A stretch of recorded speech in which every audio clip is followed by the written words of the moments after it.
Hello and welcome to another coffee bean review for www.getbeans.com. I'm the Mean Bean Machine, and today we have returned to our old favourites Dark Arts Coffee with their new Trouble beans from Colombia, Jardin del Eden. So they sent this through fairly recently. Comes with a nice little free sticker, World Peace 2020. Some irony in that this year. However, that's what you get for £12 for 250 grams, so pretty pricey. However, usually you're looking at about £10 for 250 grams from Dark Arts Coffee. However, we bought this one because it's something new, it's something exciting, and that's probably where the pricing comes from as well. They don't know how it's going to do, so we're going to review it and see what we think. I did say I was going to ease off of the Dark Arts Coffee just because I've done a lot of reviews of their stuff, but then this popped up and I was like, nah man, there's no way I'm missing out on that. So what is interesting about this coffee is, one, single origin, so Colombia, and two, it's a new process of how it's washed and dealt with, that I've not heard of. So I want to see how that affects the taste. What's interesting is they market the taste as Chardonnay, as wine. So this could be a very interesting review as someone whose last alcoholic drink was, like 4 years ago. And even when I did drink wine, it was red, not white. So this could be interesting, but let me show you what I mean by that. So on the label itself, it tells you, owned by, whoever, blah, blah, blah. The process begins with a dry fermentation. Anaerobic fermentation, so lack of oxygen, of 30 hours inside an airtight thick plastic grain probe bag.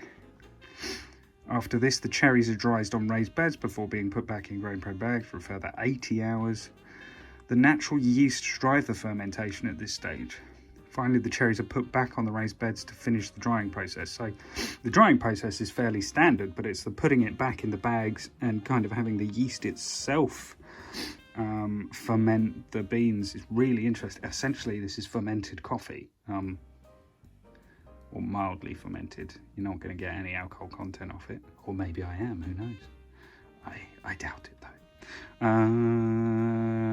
This very controlled and meticulous system of processing is giving the coffee a crazy, unique flavour.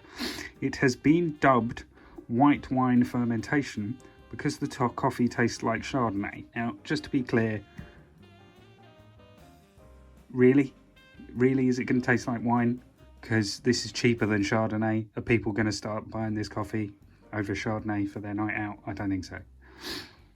Tasting notes. Raspberry. When was the last time you had Chardonnay that tastes like raspberry? Anyway, white wine. That'll be the Chardonnay.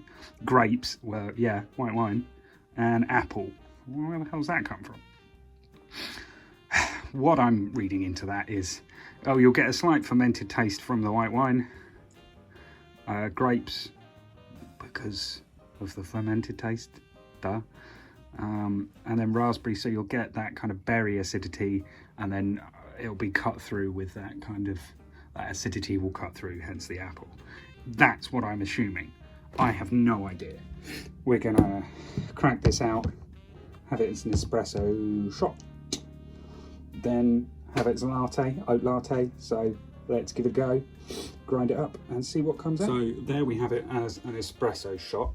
I must say, when you first open up the bag and give the beans a smell, it definitely has a scent and aroma of something that's been fermented. It's quite yeasty, not like, God, that's yeasty. It's not like Marmite or something along those lines, but there's definitely a kind of, that's been fermented smell, that slightly off smell that fermentation gives, like, I'm not sure that's ready to eat. Smell, it doesn't smell quite right, but it has that mild kind of sense of that. It's quite, it's not unpleasant, but then you grind it up. I must admit, at present I'm using a blade grinder, just because they're cheaper and easier to use, but they don't give you a better grind. I would recommend a Burr grinder if you can afford it and get one.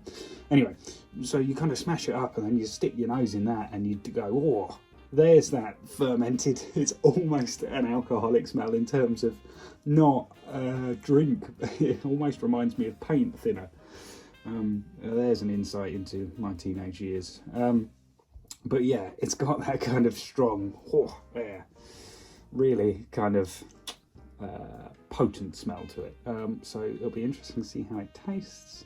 It's a lot darker than I thought it'd be. It's got this kind of rich, it's almost purple on top. Where the crema is starting to break, it's coming through as kind of purple rather than that kind of dark brown, which is really interesting. So I'm really excited to give it a taste. What's interesting is this is a coffee that I've bought that I naturally, obviously I buy for the flavours I enjoy, and white wine is not a flavour I enjoy, so I'm really kind of intrigued to see how this goes down. So we'll give it a sip as an espresso shot.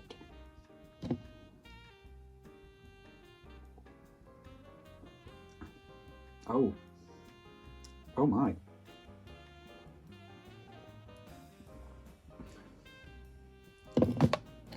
So, yeah, so there's definitely an alcoholic taste about it. Let's just be clear, it's not alcohol and you don't kind of go, oh yeah, that tastes like wine. But you 100% kind of go, oh, I see what they're getting at. There's, it's weirdly mild. The coffee doesn't kind of come through. You almost just get this kind of, yeah, I tell you what, if you've ever had one of those kind of soft drinks that they kind of market as, you know, adult soft drinks that are basically alcohol-free wine, and they're sort of supposed to be posh soft drinks for non-drinkers or the designated driver. It's a bit like that. Obviously there's no kind of added sugar, or so there's no sweetness there, but that kind of alcoholic flavour when there's no alcohol is there. So the coffee's sort of, the coffee taste is a sort of side note, and I'm not getting a lot of it through. The berry flavour I'm just not getting. The apple I understand with that kind of level of acidity. It's strange to be like, yeah, it's alcoholic and there's an acidic taste to it, because, you know, alcohol does have that kind of sting and acidic burn to it, you know. Wow, it's bizarre. But they're not lying about,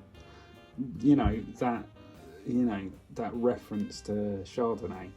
I think if you're a Chardonnay drinker, you may be a little bit disappointed, but those of you that know what alcohol tastes like might be like, oh yeah.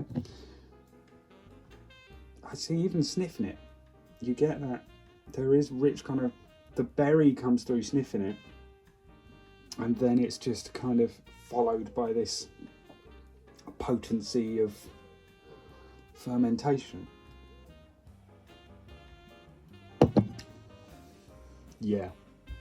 Yeah, so on second thoughts, you do get a bit of sweetness from that kind of red berry. What have they called it? Raspberry. So they're being very specific about it. So you do get a bit of that sweetness, but really everything is playing second fiddle to that white wine taste. And it's definitely there, but you wouldn't say it's a good white wine. You wouldn't go, oh, that's really pleasant. And you'd go, ugh, that's, if you bought a cheap bottle of wine that's really alcoholic, it's got that flavour.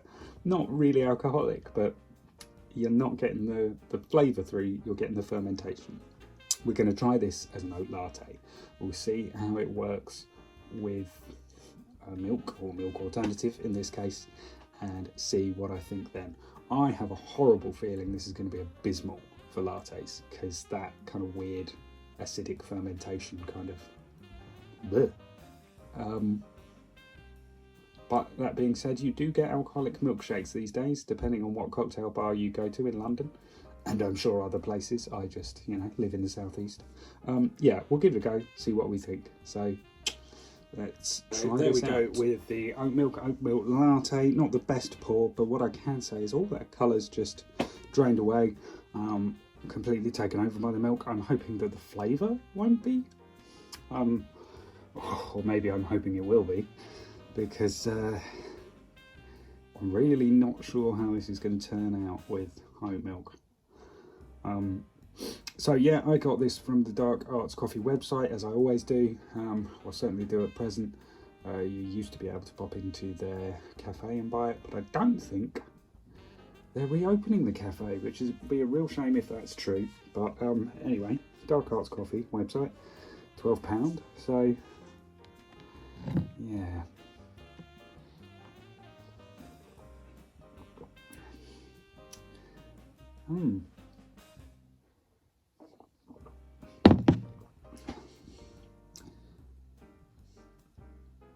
So I've given that kind of 2 quite large sips, because I'm not getting a lot off it. That kind of fermented wine flavour is almost completely washed away, and yet there is something trying to rise through it. It's almost as if you ever had like a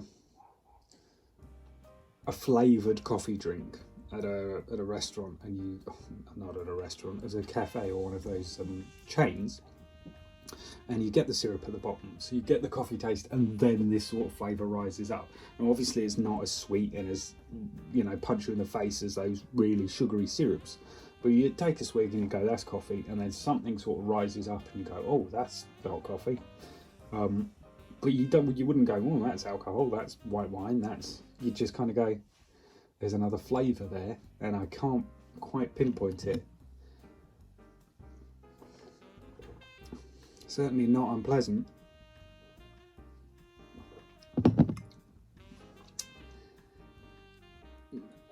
But you wouldn't go, that's like an alcoholic coffee. It's not like an Irish coffee or a French coffee, or, you know, like an after dinner coffee that you'd get at, you know, some restaurants where they put like Cointreau or whiskey into it. You just kind of sip it and you go, there's something in that, but I don't know what.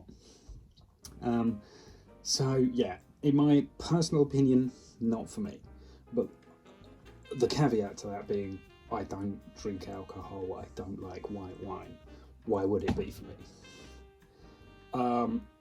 What I would say about this is I think there's some real potential in this, in terms of if they could market it for alcoholic drinks. So for example, your espresso martinis, your flat white martinis, or things along those lines, and again, possibly even after dinner coffees. In terms of a coffee I want to drink when I wake up, no chance. And that's not a dig at the quality of the coffee. It's great coffee, not for me. And being slightly more expensive as well, why would I opt for the more expensive option when I prefer a cheaper, richer taste, as opposed to this quite acidic, quite fermented, you know?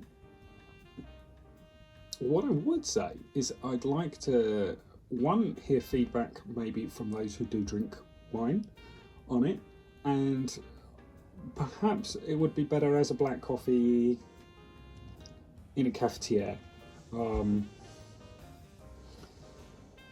or from a mocha pot even, you know, one of those stovetop things.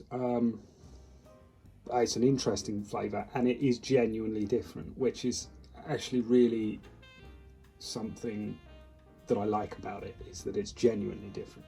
So often you hear about, oh, try this new coffee, and ultimately coffee is coffee at the end of the day.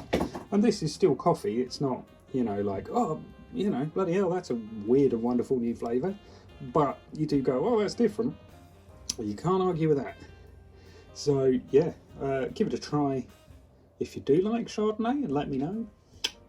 If you're not a big drinker in the first place, I wouldn't really bother. That's just my 2 cents. Because I think Dark Arts do so many wonderful coffee blends and single origins.